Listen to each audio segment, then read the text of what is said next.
ചേട്ടാ നമസ്കാരം. നമസ്കാരം. ഇന്ത്യ തിരിച്ചടിച്ചു തുടങ്ങി എന്നാണ് പല മാധ്യമങ്ങളും പറയുന്നത്, പ്രത്യേകിച്ച് ദേശീയ മാധ്യമങ്ങൾ. പാകിസ്ഥാൻ അടക്കം ഇന്ത്യയെ പ്രതിസ്ഥാനത്ത് നിർത്താനായിട്ട് ശ്രമിക്കുന്നുണ്ട്. അതിന്റെ പ്രധാനപ്പെട്ട കാരണം ലാഹോർ എയർപോർട്ട് ഇപ്പോൾ അടച്ചിട്ടുണ്ട്. അവിടെ ഒരു വമ്പൻ തീപിടുത്തം നടന്നിരിക്കുകയാണ്. അതിന് പിറകിൽ ഇന്ത്യയാണ് എന്നാണ് പാകിസ്ഥാൻ പറയുന്നത്. ലാഹോർ എയർപോർട്ട് ഇപ്പോൾ സമ്പൂർണ്ണമായിട്ട് ഫ്ലൈറ്റുകളൊക്കെ ക്യാൻസൽ ചെയ്തിട്ടുണ്ട്. ആ എയർപോർട്ട് നിശ്ചലമായി കഴിഞ്ഞു. ഇത് ഒന്നാമത്തെ കാര്യം. വലിയൊരു തീപിടുത്തമാണ് അവിടെ നടന്നത്. ആളപായമില്ല എന്നാണ് ഞാൻ വിചാരിക്കുന്നത്. രണ്ടാമത്തെ കാര്യം എന്ന് പറഞ്ഞാൽ ഈ സിന്ധു നദീജല കരാർ ക്യാൻസൽ ചെയ്തതിന് ശേഷം പാകിസ്ഥാനിലുണ്ടാകുന്ന സംഭവ വികാസങ്ങളാണ്. സിന്ധ് പ്രവിശ്യയിൽ നമുക്ക് എല്ലാവർക്കും അറിയാവുന്നതുപോലെ അവിടെ ഒരു കനാൽ പ്രോജക്ട് പാകിസ്ഥാൻ കൊണ്ടുവരാൻ ഇരിക്കുകയും അത് വന്നു കഴിഞ്ഞാൽ അവർക്ക് ലഭ്യമാകുന്ന നദീ ജലത്തിന്റെ അളവ് ഗണ്യമായി കുറയും എന്ന് അവിടെയുള്ള ജനങ്ങൾ പരിതാപപ്പെടുകയും അങ്ങനെയുള്ള ആ ഒരു അവരുടെ പരിതാപം പ്രക്ഷോഭത്തിലേക്ക് വഴി നീങ്ങുകയും അവിടെ ഒരു പ്രക്ഷോഭം പുകയുന്നുണ്ട്. ആ സാഹചര്യത്തിലാണ് ഇപ്പോ ഈ കരാർ തന്നെ സമ്പൂർണ്ണമായിട്ട് മരവിപ്പിക്കാൻ ഇന്ത്യ തീരുമാനിക്കുന്നത്. ഈ അവിടെയുള്ള സ്ത്രീകൾ ഈ കുട്ടികളെ ഒക്കത്തെടുത്ത് വെച്ചുകൊണ്ട് പാകിസ്ഥാൻ സർക്കാരിനെതിരെയും അവിടെയുള്ള പട്ടാളത്തിനെതിരെയും കലാപത്തിന് ഇറങ്ങുന്ന ഒരു കാഴ്ചയാണ് നമുക്ക് കാണാൻ സാധിച്ചത്. സോഷ്യൽ മീഡിയ ഹാൻഡിൽസ് ട്വിറ്ററിലൊക്കെ അതിന്റെ വിഷ്വൽസ് ഇപ്പോൾ വൈറൽ ആയിക്കൊണ്ടിരിക്കുകയാണ്. ഈ കുട്ടികളെ ഒക്കത്തെടുത്ത് വെച്ചുകൊണ്ട് അവർ ചോദിക്കുകയാണ് പാകിസ്ഥാൻ സർക്കാരിനോട്, ഞങ്ങൾ ഇനി എന്ത് ചെയ്യും, ഞങ്ങൾക്ക് വെള്ളമില്ല, ഞങ്ങൾക്ക് ഭക്ഷണമില്ല എന്നുള്ള രീതിയിൽ അവരുടെ കരച്ചിലും അതിഭീകരമായിട്ട് തുടങ്ങുകയാണ്. ഇത് രണ്ടാമത്തെ ഇൻസിഡന്റ്. മൂന്നാമത്തെ ഇൻസിഡന്റ് ബലൂചിസ്ഥാൻ ലിബറേഷൻ ആർമിയാണ്. അവിടെ ബലൂചിസ്ഥാൻ ലിബറേഷൻ ആർമി അടി തുടങ്ങി. ഈ സാഹചര്യം മുതലെടുത്തുകൊണ്ട് ബലൂചിസ്ഥാൻ ലിബറേഷൻ ആർമി അവിടെ 20 പാക് പട്ടാളക്കാരുടെ വധിച്ചിട്ടുണ്ട് എന്ന അനൌദ്യോഗികമായിട്ടുള്ള റിപ്പോർട്ട് പുറത്തു വരുന്നു. തിരിച്ചടിയും അവിടെ തുടങ്ങിയിട്ടുണ്ട്. ഈ ഒരു അവസരം മുതലെടുത്ത് ബലൂചിസ്ഥാനെ അവർ സ്വാതന്ത്ര്യമാക്കാനായിട്ട് ശ്രമിക്കുമെന്ന കാര്യത്തിൽ തർക്കമില്ല, അത് സ്വാഭാവികമാണ്. ഇനി അടുത്തൊരു സംഭവം എന്ന് പറഞ്ഞാൽ താലിബാൻ പാകിസ്ഥാന്റെ മറ്റൊരു അതിർത്തിയിൽ റെഡിയായി നിൽപ്പുണ്ട്. ഇന്ത്യക്ക് സമ്പൂർണ്ണമായിട്ടുള്ള പിന്തുണ താലിബാൻ കൊടുത്തു എന്നുള്ളത് നമുക്ക് എല്ലാവർക്കും അറിയാം. സോ ഇതിൽ പ്രധാനപ്പെട്ട ഒരു കാര്യം ഈ രണ്ട് സംഘടനകൾ തെഹ്രീക്കെ താലിബാൻ പിന്നെ നമ്മുടെ ബലൂചിസ്ഥാൻ ലിബറേഷൻ ആർമി, ഇത് മൂന്നും ഇന്ത്യയുടെ ബി ടീമാണ്, പ്രോക്സി ആണെന്നാണ് പാകിസ്ഥാൻ എപ്പോഴും ഇവരോട് വിളിച്ചു പറഞ്ഞുകൊണ്ടിരിക്കുന്നത്, ലോകരാജ്യങ്ങളോട് വിളിച്ചു പറഞ്ഞുകൊണ്ടിരിക്കുന്നത്. ഇതിന് പുറമെയാണ് നമ്മുടെ നേവി അവിടെ ഇൻസ്റ്റാഗ്രാമിൽ ഒരു പോസ്റ്റ് ഇട്ടിട്ടുണ്ട്. പടക്കപ്പലുകൾ പാകിസ്ഥാനെ വളഞ്ഞു നീക്കുന്നു. INS വിക്രാന്ത് കറാച്ചിയെ ലക്ഷ്യമാക്കി നീങ്ങിക്കൊണ്ടിരിക്കുന്നു. INS സൂറത്തിൽ നിന്ന് മിസൈൽ വിക്ഷേപണം നടക്കുന്നു. നമ്മുടെ വിമാനവാഹിനി കപ്പലുകൾ പലതും നീറ്റിലേക്ക് ഇറങ്ങുന്ന കാഴ്ചയാണ് നമുക്ക് കാണാൻ സാധിക്കുന്നത്.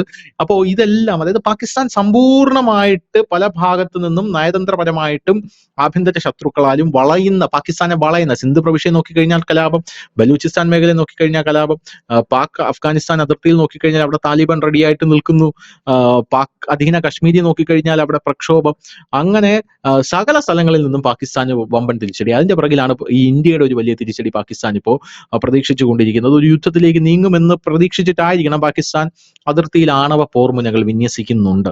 പാകിസ്ഥാൻ 4 പിളരും എന്ന് ആദ്യം തന്നെ നമ്മൾ പറയുന്നുണ്ടായിരുന്നു. പക്ഷെ അതിന് ആധികാരികമായിട്ട് നമ്മളത് പറയുന്നത് ഒരു ആവേശത്തിന്റെ പുറത്താണ്. 4 പിളരാനുള്ള സാധ്യതയുണ്ട്, പിളരുമായിരിക്കും, ഇങ്ങനെയായിരിക്കും പറയുന്നത്. പക്ഷെ ഇപ്പൊ യഥാർത്ഥത്തിൽ അത് സംഭവിക്കാൻ പോവുകയാണെന്നാണ് നമുക്ക് തോന്നുന്നത്. എന്താണ് അതിന്റെ മറ്റ് കാര്യങ്ങൾ?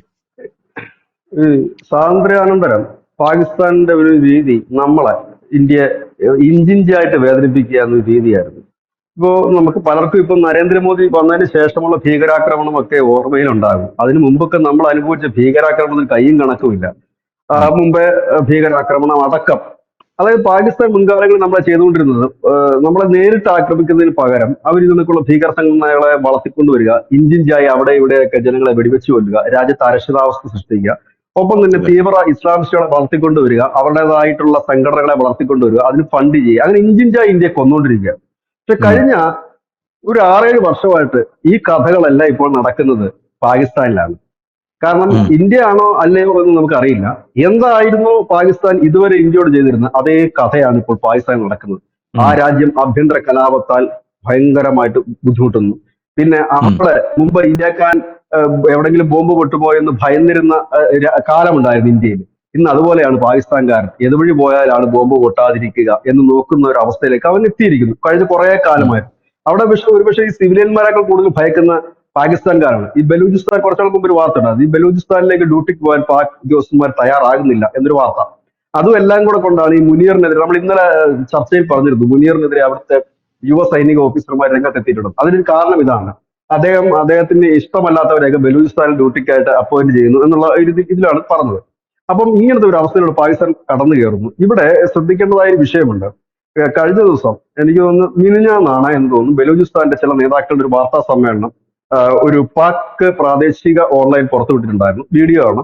അതിനകത്ത് പ്രാദേശിക നേതാക്കൾ പറയുന്നു, ഒരു യുദ്ധത്തിലേക്കാണ് കാര്യങ്ങൾ പോകുന്നതെങ്കിൽ ഞങ്ങളുടെ പിന്തുണ ദില്ലിക്കായിരിക്കും എന്നാണ്. കാരണം ആ പാകിസ്ഥാനിൽ സ്വതന്ത്രമാകാൻ ആഗ്രഹിക്കുന്ന ബലൂചിസ്ഥാൻ ജനതയാണ്. അവർ പാക് സൈന്യത്തെ വിളിക്കുന്നത് തന്നെ അധിനിവേശ സൈന്യം എന്നാണ് വിളിക്കുന്നത്, അധിനിവേശ സേന എന്നാണ് വിളിക്കുന്നത്. ഇവിടെയാണ് താലിബാൻ, അതായത് നാല് വശവും വളയപ്പെട്ടിരിക്കുന്നു. അന്താരാഷ്ട്ര തലത്തിൽ, നയതന്ത്ര തലത്തിൽ ഒറ്റപ്പെട്ടിരിക്കുന്നു. പക്ഷെ ഇവിടെ ശ്രദ്ധേയമായ ഒരു കാര്യമുണ്ട് പക്ഷേ, ഈ ഒരു യുദ്ധം സമ്പൂർണ്ണ യുദ്ധമായിട്ട് മാസങ്ങളോളം നീണ്ടുപോയി കഴിഞ്ഞാൽ ഈ പിക്ചർ മാറും. ഇപ്പോൾ പാകിസ്ഥാന് എതിരെ എല്ലാ രാജ്യങ്ങളും ഒന്നിച്ചു നിൽക്കും. അതുകൊണ്ട് മിക്കവാറും ഇന്ത്യ ഒരുപക്ഷെ 3-4 ദിവസത്തിനുള്ളിൽ ഈ ഒരു അറ്റാക്ക് നടത്തി അത് അവസാനിപ്പിക്കാനായിരിക്കും ഇന്ത്യ കൂടുതലും ശ്രമിക്കുന്നത്. അതായത് പാകിസ്ഥാന്റെ ഭാഗത്തുനിന്ന് വലിയ രീതിയിലുള്ള ആക്രമണം ഉണ്ടായില്ലെങ്കിൽ, ഒരുപക്ഷെ പാകിസ്ഥാൻ ഈ നേരത്തെ പറഞ്ഞതുപോലെ, ധനുഷ് നേരത്തെ സൂചിപ്പിച്ചതുപോലെ, ഈ ആണവ ആയുധങ്ങളോ ഇല്ലെങ്കിൽ അങ്ങനെയുള്ള ഒരു അറ്റാക്കിലേക്കാണ് അവർ നീങ്ങുന്നതെങ്കിൽ ഒരുപക്ഷെ ഇന്ത്യ വീണ്ടും നീണ്ടുപോയേക്കാം. പക്ഷെ ഇപ്പോൾ നിലവിലത്തെ സാഹചര്യത്തിൽ ഒരു ചിലപ്പോൾ ഒരു 4-5 ദിവസത്തേക്ക് നീണ്ടു നിൽക്കുന്ന ടാർഗറ്റഡ് അറ്റാക്ക് ആയിരിക്കാനാണ് സാധ്യത. അതായത് പ്രധാനപ്പെട്ട അവരുടെ ഈ ഈ ആണവ പോർമുനകളൊക്കെ വഹിക്കാനുള്ള വിമാനങ്ങൾ പാകിസ്ഥാന് നിലവിലുണ്ടോ ചോദിച്ചിട്ട്? ഉണ്ടെന്നവർ പറയുന്നു. അത് വഹിക്കാനുള്ള വിമാനങ്ങളില്ല. അവർ കൂടുതൽ അതിനു വേണ്ടിയിട്ട് അവർ കോൺസെൻട്രേറ്റ് ചെയ്യുന്ന മുഴുവൻ അവരുടെ കരയാണ്. അവരുടെ ഏറ്റവും കൂടുതൽ അവരുടെ ഒരു ബലം എന്ന് പറയുന്നത്, ഇല്ലെങ്കിൽ അവർ ഏറ്റവും കൂടുതൽ ഡിപ്പെൻഡ് ചെയ്യുന്നത് അവരുടെ കരസേന തന്നെയാണ്. കുറച്ചുകൂടെ സുശക്തമായ ഒരു കരസേനയാണ് അവർക്കുള്ളത്. അപ്പൊ കരസേനയാണ് അവർ ഡിപ്പെൻഡ് ചെയ്യുന്നത്. അത് മാത്രമല്ല, ഇന്ത്യയുമായിട്ട് അവർക്ക് കരയിലാണ് ഏറ്റവും കൂടുതൽ അതിർത്തി ഉള്ളത്. അപ്പൊ കരയിൽ നിന്നിട്ടുള്ള ഒരു പരിപാടിക്ക് വേണ്ടിയിട്ടാണ് അവർ കൂടുതലും ശ്രമിക്കുക. കാരണം അതിനൊക്കെ ഒരു വിമാനമില്ല. അത് നമ്മൾ ആ വിമാനത്തിന്റെ ഒരു അവസ്ഥയൊക്കെ നമ്മൾ കണ്ടതാണ്. നമ്മുടെ ഇവിടുത്തെ ഏറ്റവും പഴക്കമുള്ള വിമാനം വെച്ചിട്ടാണ് നമ്മൾ ഈ സർജിക്കൽ സ്ട്രൈക്കിന് അവന്മാരെ അടിച്ചത്. അന്ന് തന്നെ ഇവിടെ വലിയ വിമർശനം വന്നിരുന്നു, എന്തിനാണ് നമ്മൾ ഈ വിമാനമൊക്കെ ഉപയോഗിക്കുന്നത് ഇപ്പോഴും എന്ന്. കണ്ടം ചെയ്യാൻ പറ്റിയ വിമാനം വെച്ചിട്ടാണ് അന്ന് വരെ അടിച്ചത്. അന്ന് തന്നെ ഫൈറ്റ് ചെയ്യാൻ പോലും അവർക്ക് കഴിഞ്ഞില്ല എന്നുള്ളതാണ്. അപ്പോ അപ്പം ഇതിനകത്തൊരു കാര്യം എന്ന് പറഞ്ഞു കഴിഞ്ഞാൽ, പാകിസ്ഥാൻ തന്നെ, ഞാൻ മുമ്പ് ഒരു ചർച്ചയിൽ പറഞ്ഞതുപോലെ, പാകിസ്ഥാൻ ചാനലുകളിലൊക്കെ അവർ പറയുന്നത് ഞങ്ങളുടെ ന്യൂക്ലിയർ റിയാക്ടറുകൾ, ആണവ കേന്ദ്രങ്ങൾ, അതുപോലെ തന്നെ ഞങ്ങളുടെ മെയിൻ ലീഡേഴ്സ്, അതുപോലെ ചില കേന്ദ്രങ്ങൾ, അതിനെ ടാർഗറ്റ് ചെയ്തായിരിക്കും ഇന്ത്യയുടെ അറ്റാക്ക് എന്ന് അവർ ഇപ്പോഴേ പ്രതീക്ഷിക്കുന്നുണ്ട്. പക്ഷെ അത് എവിടെ ആയിരിക്കും എന്ന് മാത്രം അവർക്ക് അറിയില്ല. അതാണ് അവരുടെ ഒരു പ്രധാന പ്രശ്നം. അതിന്റെ ഭാഗമായിട്ടാണ് കഴിഞ്ഞ ദിവസം ഈ അവിടുത്തെ സേനാ മേധാവികളുടെ ഭാര്യയും പിള്ളേരെയൊക്കെ അവര് ന്യൂജേഴ്സിയിലേക്ക് വിമാനം കയറ്റി വിട്ടു. അതിൽ നിന്ന് തന്നെ വ്യക്തമായി, കാരണം നമ്മൾ യുദ്ധം ചെയ്യേണ്ട, ആ രാജ്യത്തെ സംരക്ഷിക്കേണ്ട പട്ടാള മേധാവി തന്നെ തന്റെ പെണ്ണും പിള്ളയും കൊച്ചിനെയും കുടുംബത്തെയൊക്കെ നാട്ടിൽ നിന്ന് തന്നെ എങ്ങോട്ടെങ്കിലും കടന്ന് പൊക്കോളാൻ പറഞ്ഞ് രക്ഷപ്പെടുത്തുകയാണ്. അതിൽ നിന്ന് തന്നെ മനസ്സിലാക്കാൻ കഴിയുന്ന കാര്യം, അവർ തോൽവി നേരത്തെ തന്നെ സമ്മതിച്ചു കഴിഞ്ഞിരിക്കുന്നു. ഈ ഗീർവാണങ്ങൾ മാത്രമേ അവരുടെ കയ്യിലുള്ളൂ. പിന്നെ ഇനിയിപ്പോ അവരുടെ കയ്യിൽ ഈ പറയുന്ന ആണവായുധങ്ങൾ ഉണ്ടെങ്കിൽ അതാണ് അവരുടെ കയ്യിലുള്ള ആകെ ഒരു കുറുപ്പ് ചീട്ട്. ഇപ്പോൾ കഴിഞ്ഞ ദിവസങ്ങളിലൊക്കെ ചില മാധ്യമങ്ങളിൽ ചില യുദ്ധ വിദഗ്ധരും മറ്റുമൊക്കെ പറയുന്നത് കേട്ടു, അവരുടെ അണുവായുധം ഉപയോഗിച്ചു കഴിഞ്ഞാൽ മാക്സിമം അവർക്ക് തകർക്കാൻ പറ്റുന്ന ഇന്ത്യയിലെ ഏതെങ്കിലും ഒരു നഗരം മാത്രമേ അവർക്ക് തകർക്കാൻ കഴിയും. പക്ഷെ തിരിച്ചടി ഉണ്ടായാൽ പാകിസ്ഥാൻ പിന്നെ ഭൂമുഖത്ത് ഉണ്ടാകില്ല എന്നും ആണ് അവർ പറഞ്ഞത്. ഇത് എന്തായാലും ഇന്ത്യ തിരിച്ചടി തുടങ്ങി കഴിയുമ്പോൾ സ്വാഭാവികമായി ഇപ്പോൾ ഇന്ത്യക്കൊപ്പം നിൽക്കുന്ന പല രാജ്യങ്ങളും ഇതിനകത്തൊരു സമാധാനം വേണമെന്ന് പറഞ്ഞ് ഇടപെടാനുള്ള സാധ്യത വളരെ കൂടുതലാണ്. ഈ അമേരിക്ക ആയാലും ചൈന ആയാലും ഗൾഫ് രാജ്യങ്ങളായാലും ഒക്കെ അവരൊരു 4 ദിവസം നോക്കിക്കൊണ്ടിരിക്കും. കാരണം നമ്മൾ നമ്മുടെ ഒരു ടാർഗറ്റ് പൂർത്തിയാക്കി എന്ന് അവർക്ക് ബോധ്യം വരുമ്പോൾ അവർ പറയും ഇതെങ്ങനെയെങ്കിലും നിർത്തണം എന്ന് പറയാൻ സാഹചര്യം വരും. അപ്പോഴത്തേക്കും എനിക്ക് തോന്നുന്നു ആ ഒരു ചുരുങ്ങിയ സമയം കൊണ്ട്, അത് ചിലപ്പോൾ ഒരു 72 മണിക്കൂർ കൊണ്ടോ അല്ലെങ്കിൽ ഒരു 48 മണിക്കൂർ കൊണ്ടോ ശക്തമായ പ്രഹരം പാകിസ്ഥാനെ ഏൽപ്പിക്കുക. ഇപ്പോൾ ഇന്ത്യയുടെ ഭാഗത്ത് നടന്ന സൈനിക നീക്കങ്ങൾ, അതായത് പടക്കപ്പലുകളും മറ്റും നീക്കി ഒരു സൈനിക നീക്കം ചെയ്യുന്ന അവരുടെ ഭാഗത്ത് നിന്ന് ഇനി എന്തെങ്കിലും വലിയ രീതിയിൽ വന്നാൽ അതൊരു ചിലപ്പോൾ ഒരു ഫുൾ വാറിലേക്ക് പോയേക്കാം, ഒരു ഫുൾ ഫ്ലഡ്ജ് യുദ്ധത്തിലേക്ക് പോയേക്കാം. അങ്ങനെ വന്നാൽ, അങ്ങനെ വരില്ല എന്നാണ് ഇന്ത്യ ഇപ്പോഴും, ഇന്ത്യ ചില ഈ പറയുന്ന യുദ്ധകാര്യ വിദഗ്ധരും മറ്റുമൊക്കെ കരുതുന്നു. അവരങ്ങനെ ഒരു ഫുൾ യുദ്ധത്തിലേക്ക് പോകാനുള്ള ഒരു കപ്പാസിറ്റി പാകിസ്ഥാൻ ഇല്ല. അപ്പൊ അവരതിന് വരാനുള്ള സാധ്യതകളില്ല. പകരം ഈ ടാർഗറ്റഡ് ആയിട്ടുള്ള, അതിനിപ്പോ എല്ലാ രാജ്യങ്ങളും കൈയടിക്കത്തേ ഉള്ളൂ ടാർഗറ്റ്. അപ്പൊ ഈ ടാർഗറ്റഡ് എന്ന് പറയുമ്പോൾ അത് പഴയ പോലെ പാക് അധിനിവേശ കാശ്മീരിൽ കയറിക്കൊണ്ടുള്ള ഒരു ടാർഗറ്റ് പരിപാടി ആയിരിക്കില്ല. പകരം പാകിസ്ഥാന്റെ മറ്റിടങ്ങളിലും, ഒരു പക്ഷേ ബലൂചിസ്ഥാൻ മേഖലയിലുള്ള ഈ പാകിസ്ഥാന്റെ ഈ തീവ്രവാദ ക്യാമ്പുകളുണ്ട്. അത് ഈ അടുത്ത് കുറച്ചെണ്ണം നമ്മുടെ താലിബാൻ കയറി തകർത്തായിരുന്നു. ഈ താലിബാന്റെ ഒക്കെ അത് തകർക്കാൻ ബഹുരസമാണ് സാധനം. അത് തകർക്കുന്നതിന്റെ കാര്യം എന്ന് വെച്ചാൽ, ഈ താലിബാന്റെ മിനിസ്ട്രിയിലൊക്കെ ഇരിക്കുന്ന പലരും ഈ പാകിസ്ഥാനിലുള്ള മദ്രസയെ പഠിച്ചവരാ. ആ മദ്രസ എന്ന് പറയുന്നത് ഇന്റർനാഷണൽ തലത്തിൽ തന്നെ ഈ തീവ്രവാദികളെ റിക്രൂട്ട് ചെയ്യുന്ന, ഇല്ലെങ്കിൽ അവരെ പഠിപ്പിക്കുന്ന ഒരു മതപഠന കേന്ദ്രമായിട്ടാണ് അറിയപ്പെടുന്നത്. അവിടുന്ന് പഠിച്ചിറങ്ങിയവരാണ് താലിബാന്റെ ഇപ്പോൾ ഇരിക്കുന്ന പല മന്ത്രിമാർ. ആ സ്ഥലം ഞാൻ മറന്നു, നമ്മൾ വാർത്ത ചെയ്തിരുന്നത്. അപ്പം അതിനെ പാകിസ്ഥാൻ അടിച്ചു. പാകിസ്ഥാൻ പറഞ്ഞാൽ പാകിസ്ഥാൻ അല്ലാന്ന് പറയുന്നത്. പാകിസ്ഥാനിൽ പിന്നെ എത്ര ഭീകര ഗ്രൂപ്പുകളെന്ന് അവർക്കൊരു എണ്ണം പോലും ഇല്ല. നമുക്ക് പിന്നെ ഏകദേശം എണ്ണമെങ്കിലും ഉണ്ട്. കാരണം ജയ്ഷെ മുഹമ്മദ്, ലഷ്കർ എ തൊയ്ബ ഉണ്ട്. മറ്റവർക്ക് എണ്ണമില്ല. ഓരോ ദിവസവും ഓരോ സംഘടന രൂപീകരിച്ചു വരിക. അതിനകത്ത് ഏതോ ഒരു ഗ്രൂപ്പ് കയറി ഈ മദ്രസ അറ്റാക്ക് ചെയ്തു. മദ്രസ അറ്റാക്ക് ചെയ്തപ്പോൾ താലിബാൻകാർക്ക് അത് വലിയ ക്ഷീണമായിപ്പോയി. കാരണം അവരുടെ നേതാക്കന്മാരും ഒക്കെ പഠിച്ചത് അവരുടേതാണ് എന്ന് വിചാരിക്കുന്ന ഒരു സ്ഥാപനത്താണ്. അതിന് പ്രതികാരമായിട്ട് അവർ 8 9 മദ്രസ ഓടി നടന്ന് തകർത്തു. ഇവിടെ ഈ പറയുന്ന ബലൂചിസ്ഥാൻ മേഖലയിൽ പാകിസ്ഥാന്റെ ഇതിലുള്ളത്. അപ്പൊ പാകിസ്ഥാൻ തുടക്കത്തിൽ തന്നെ തകർന്നപ്പോഴേ പറയുന്നുണ്ട് ഞങ്ങളല്ല, ഞങ്ങൾക്ക് ഇതിൽ പങ്കില്ല എന്ന് പറയുന്നുണ്ട്. പക്ഷെ താലിബാൻ പറഞ്ഞത് പാക് സൈന്യമാണ് തകർത്തത് എന്ന് പറഞ്ഞ് തിരിച്ചടിച്ചിട്ടുള്ള ഒരു സാധനമുണ്ട്. അപ്പൊ അവരങ്ങനെ ഒരു കലിപ്പിൽ നിൽക്കുന്ന ഒരു സാഹചര്യം, ഇവിടെ ഇങ്ങനെ ഒരു സാഹചര്യം. ഇതിനിടയിൽ അമേരിക്കയ്ക്കും ചില താല്പര്യങ്ങളുണ്ട്. അമേരിക്കയുടെ ചിന്ത മുഴുവൻ പോകുന്നത് ഈ ഗ്യാപ്പ് നോക്കി ചൈന തായ്വാനെ ആക്രമിക്കുമോ എന്നൊരു ഭയം നന്നായിട്ട് തന്നെ അമേരിക്കയ്ക്കുണ്ട്. കാരണം ചൈനയെ നമുക്ക് നമ്പാൻ പറ്റുന്ന ഒരു രാജ്യമേ അല്ല. അപ്പോ പിന്നെ അതുകൊണ്ട് അത് മുതലെടുക്കുമോ എന്നൊരു സംശയം അമേരിക്കയ്ക്കുണ്ട്. കാരണം അമേരിക്കയ്ക്ക് ഇപ്പൊ ഈ പാകിസ്ഥാനിൽ നടക്കുന്ന വാറും തായ്വാനിൽ നടക്കുന്ന വാറും ഒന്നിച്ച് ഹാൻഡിൽ ചെയ്യുക പ്രയാസകരമാണ് ചൈനയ്ക്ക് എന്നറിയാം. പ്രത്യേകിച്ച് ചൈനയുടെ ഒരു വലിയ സൈനിക ശക്തി വെച്ചിട്ട്. അപ്പൊ ഇങ്ങനെയൊക്കെ കടങ്ങി മറിയുകയാണ്. അതായത് ഒരു 4 5 ദിവസത്തിന് മുകളിലേക്ക് ഈ ആക്രമണം നീണ്ടാൽ അതൊരു പക്ഷേ ലോകത്ത് അതൊരു 3ാം ലോക മഹായുദ്ധമായി മാറാനുള്ള എല്ലാ സാഹചര്യങ്ങളും ഉണ്ട് എന്നുള്ളതാണ് യാഥാർത്ഥ്യം. കാരണം ഇപ്പോൾ തന്നെ എല്ലാവരും അങ്ങോട്ടും ഇങ്ങോട്ടും കലിപ്പിലാണ്. ചൈന അമേരിക്ക ആയാലും ഇന്ത്യ പാകിസ്ഥാൻ ആയാലും റഷ്യ ഉക്രൈൻ മാത്രമല്ല, റഷ്യയും യൂറോപ്യൻ യൂണിയൻ രാജ്യങ്ങളായാൽ തന്നെയും അങ്ങനെ എല്ലാവരും അങ്ങോട്ടും ഇങ്ങോട്ടും നിൽക്കുന്ന സാഹചര്യത്തിൽ തീപ്പൊരി മതിയാകും. ഏതായാലും ഇന്ത്യ തിരിച്ചടിക്കുമെന്നുള്ള കാര്യം 100% ഉറപ്പാണ്. അതൊരു പക്ഷെ ടാർഗറ്റ് ചെയ്തിട്ടുള്ള 3 4 ദിവസം നീണ്ടു നിൽക്കാൻ ഒരടി ഒരുപക്ഷെ പാകിസ്ഥാൻ ജനത എന്നും ഓർക്കുന്ന ഒരു അടിയായിരിക്കും. അതായത് ഇനി ഒരിക്കലും അവർക്ക് വീമ്പ് പറയാത്ത രീതിയിലുള്ള. അതിനിടയിൽ ഇതിനകത്തൊരു വലിയ കാണാതെ പോകരുത്, ഒരു വലിയ സംഭവമുണ്ട്. ഒരു അണുബോംബിനേക്കാൾ വലിയൊരു ആയുധമാണ് ഇപ്പോൾ ഇന്ത്യ പ്രയോഗിച്ചിരിക്കുന്നത്. ഈ സിന്ധു നദീജല കരാർ റദ്ദാക്കിയെന്നല്ലേ പറഞ്ഞ് സസ്പെൻഡ് ചെയ്തിരിക്കുന്നത്.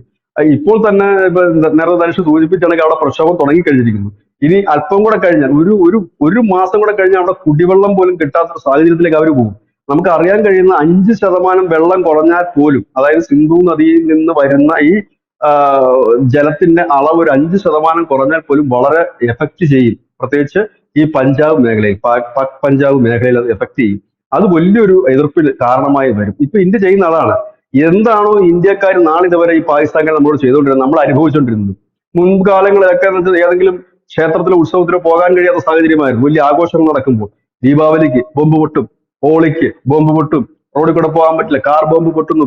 എന്താണ് പിള്ളേരുടെ സ്കൂൾ പെട്ടി, അന്ന് ഈ പെട്ടി ഉണ്ടല്ലോ കൊച്ചുകുട്ടികളെ സ്കൂളിൽ കൊണ്ടുപോകുന്ന ലഞ്ച് ബാഗ് അല്ല, സ്കൂളിൽ ബുക്കും ഒക്കെ ആയിട്ട് പോകുന്ന പെട്ടികളുണ്ട്. ലഞ്ചല്ല ബുക്ക് കൊണ്ടുപോകുന്ന പെട്ടിയുണ്ട് പണ്ട് കാലത്ത്. അപ്പൊ അങ്ങനെയുള്ള ഇതിനകത്തൊക്കെ വെച്ച് ബോംബ് സ്ഫോടനം ഒക്കെ നടന്നിരുന്നതാണ്. അതിന് മാത്രം തീവ്രവാദികൾ അവര് പിന്നെ വളർത്തി ഈ രാജ്യത്ത് എടുത്തിട്ടുമുണ്ട്. അതൊക്കെ നമുക്ക് ഇപ്പൊ കാണാം. അവർക്ക് എത്ര ഒതുക്കി വെച്ചാലും അത് പുറത്തു ചാടും. ഇപ്പോഴും ഇന്ത്യയിലൊക്കെ പാകിസ്ഥാൻ അനുകൂല മുദ്രാവാക്യം വിളിച്ച് ഇന്നലെ വെസ്റ്റ് ബംഗാളിൽ ഒരു പ്രകടനം നടന്നായിരുന്നു. അതിന്റെ വീഡിയോകളൊക്കെ ഇപ്പൊ വൈറലാണ്. പാകിസ്ഥാൻ സിന്ദാബാദ്, ഭഗത് ബോർഡ് വേണ്ട അവരെല്ലാം തൂക്കിയിട്ടുണ്ട്. ഇന്നിപ്പോ ഹിമന്ത് ബിശ്വ ശർമ്മയുടെ ഒരു സ്റ്റേറ്റ്മെന്റ് വന്നിട്ടുണ്ട്. അദ്ദേഹം പറഞ്ഞത് പാകിസ്ഥാൻ അനുകൂലമായിട്ട് സോഷ്യൽ മീഡിയയിൽ പോലും ഒരു പോസ്റ്റ് ഇട്ടാൽ അപ്പോഴേ തൂക്കി അകത്തിടും, അത് UAPA വരുമെന്നും കൂടെ പുള്ളി അടിയാൻ കഴിച്ചിട്ടുണ്ട്. അപ്പൊ അങ്ങനെ ഇന്നലെ ഒരു MLA പൊക്കിയില്ലേ, ആസാമിലെ ഒരു MLA പൊക്കി അകത്തിട്ടു അങ്ങനെ. അപ്പം അങ്ങനെയൊക്കെ ഉണ്ട്. കാരണം ഇപ്പോഴും ആ രീതിയിലൊക്കെയാണ് അവർ നീങ്ങുന്നത്. അപ്പോ ഇത് ഒരു വലിയ സാധ്യതയിലേക്ക് പോകുന്നു. ഏതായാലും യുദ്ധം ആസന്നമാണ്. ഒരുപക്ഷെ നാഷണൽ ചാൻസ് ഒക്കെ പറയുന്ന ഒരു 48 മണിക്കൂറിനുള്ളിൽ ഒരു തിരിച്ചടി തുടങ്ങും എന്ന് നമുക്ക് പ്രതീക്ഷിക്കാം. അത് ഒരുപക്ഷെ 3 4 ദിവസം ഇല്ലെ 2 3 ദിവസം നീണ്ടു നിൽക്കുന്ന ഒരു ശക്തമായ അടി. അതായത് ഒരുപക്ഷെ ലാഹോറോ റാവൽപിണ്ടിയോ ഇല്ലെങ്കിൽ അതും കടന്ന് ബലൂചിസ്ഥാന്റെ ഖൈബർ ആ ഏരിയകൾ എവിടെങ്കിലും ഒക്കെ ആകാം. അതിനോടൊപ്പം തന്നെ ഈ അജ്ഞാതന്മാരുടെ ഒരു വലിയ പട തന്നെ ഈ പാകിസ്ഥാനിൽ കടന്ന് ഒരുവിധപ്പെട്ട നേതാക്കന്മാരെ തട്ടാതിരുന്നാൽ ഭാഗ്യം. കാരണം ഈ താലിബാന്റെ നേതൃത്വത്തിലാണ് ഈ അജ്ഞാതന്മാരെന്നൊക്കെയാണ് ഇപ്പൊ കേൾക്കുന്നത്. അവരെ ഇന്ത്യയാണ് വിലക്കെടുക്കുന്നത്, ഇന്ത്യയുടെ റോയാണ് അതിന് പിന്നിൽ പറയുന്നുണ്ട്, നമുക്കറിയില്ലെങ്കിൽ പോലും. അങ്ങനെയാണെങ്കിൽ അജ്ഞാതന്മാരുടെ ഒരു വിളയാട്ടം ഈ പാകിസ്ഥാന്റെ പ്രധാനപ്പെട്ട ഹൃദയഭൂമിയിലെല്ലാം നേതാക്കന്മാർക്കും ഈ സേനാ നേതൃത്വ നിലയിൽ ഇരിക്കുന്നവർക്കും ഭയക്കേണ്ടതായിട്ടുണ്ട്. ഒപ്പം തന്നെ ബലൂചിസ്ഥാനിൽ വലിയൊരു അറ്റാക്ക് നടക്കുന്നു, ഇന്ത്യ ടാർഗറ്റ് ചെയ്ത് അടി നടത്തുന്നു. ഇവിടെ ഇപ്പോൾ തന്നെ ഒരു പാനിക്കാണ്. കാരണം അവരുടെ എയർപോർട്ടിന് തീ പിടിച്ചിരിക്കുന്നു. ഇനി എയർപോർട്ടിന്റെ കഥ കൂടെ നമ്മൾ പറഞ്ഞ രസമാണ്. കഴിഞ്ഞ വർഷം ഹജ്ജ് തീർത്ഥാടന സമയത്ത് ഈ എയർപോർട്ടിന്റെ മേൽക്കൂരി ഇടിച്ച് വീണ് കുറച്ച് പേര് മരിച്ചിരുന്നു അവിടെ. ഈ എയർപോർട്ട് തന്നെ, ഈ ലാഹോർ എയർപോർട്ട്. അപ്പം ഇവരുടെ എയർപോർട്ടും എല്ലാം കണക്കാണ്. അപ്പൊ അവിടെയാണ് വീണ്ടും തീ പിടിച്ചിരിക്കുന്നത്. ഇതെന്തായാലും ഒരു അട്ടിമറിയാണോ എന്ന് അറിയില്ല, അതോ ഇനി ഇവരെ പാനിക്കാക്കാൻ വേണ്ടി വട്ടാക്കുക എന്നുണ്ടല്ലോ, ഭയപ്പെടുത്തിയിട്ട് ഒന്ന് വട്ടാക്കുക, ആ ഒരു നിലയിലേക്കാണോ കാര്യങ്ങൾ പോകുന്നതെന്നും അറിയില്ല. ഏതായാലും ഷോർട്ട് സർക്യൂട്ട് വരാനുള്ള സാധ്യത കൂടുതല. കാരണം മേൽക്കൂര് തന്നെ ഇടിഞ്ഞു വീണൊരു വിമാനത്താവളമാണത്. അത് ഈ ഹജ്ജ് തീർത്ഥാടനം കഴിയുമ്പോൾ അവരുടെ തലയ്ക്കാണ് അത് വീണ് കുറെ പേര് മരിച്ചായിരുന്നത്. അപ്പൊ അങ്ങനെയുള്ള ഒരു സ്ഥലം കൂടിയാണത്. ഏതായാലും ഇനി അധികം ദിവസം ഉണ്ടാകില്ല എന്ന് തന്നെ പ്രതീക്ഷിക്കുക. പിന്നെ മറ്റൊരു കാര്യം, മാർപ്പാപ്പയുടെ ഫ്യൂണറൽ ആണ് ഇപ്പൊ നടന്നുകൊണ്ടിരിക്കുന്നത്. പക്ഷെ അതും കൂടെ ഒക്കെ ഒരുപക്ഷെ പരിഗണിക്കുന്നുണ്ടാകും. കാരണം ലോകരാജ്യങ്ങളും അവരുടെ പ്രതിനിധികളും ഒക്കെ പങ്കെടുക്കുന്നത് വലിയൊരു ചടങ്ങാണ്. അപ്പൊ അതെ. അതും ഈ സമയം കുറിക്കുന്നതിന് ഒരു വലുതായിട്ട് നമ്മുടെ രാജ്യം പരിഗണിക്കുന്നുണ്ടാകും. കാരണം അതുകൂടെ കഴിഞ്ഞിട്ട്, കാരണം ഇപ്പൊ ലോകം എല്ലാം ഒന്നടങ്കം ഈ വത്തിക്കാനിലേക്ക് നോക്കുന്ന, ഇല്ലെങ്കിൽ അതിന്റെ ആ ഒരു മരണാന്തര ചടങ്ങ് നടക്കുന്ന ഒരു സമയം. അതിനുശേഷം ഒരുപക്ഷെ ഇന്ന് രാത്രിയോട് കൂടിയോ ഇല്ലെങ്കിൽ ഒരുപക്ഷെ നാളെ പുലർച്ചെയൊക്കെ ആണല്ലോ സാധാരണ ഇങ്ങനത്തെ ഇത് കേൾക്കുന്നത്, ഇങ്ങനെയുള്ള അറ്റാക്കുകളും മറ്റും അതെ അതെ അതെ അതെ. കേൾക്കുന്നത്. അങ്ങനെ ആയിരിക്കാം എന്ന് പ്രതീക്ഷിക്കുക. അതായത് തിരിച്ചടി ഉണ്ടായെന്നുള്ള കാര്യം 100% ഉറപ്പായി കഴിഞ്ഞിരിക്കുന്നു. താങ്ക് യു ചേട്ടാ.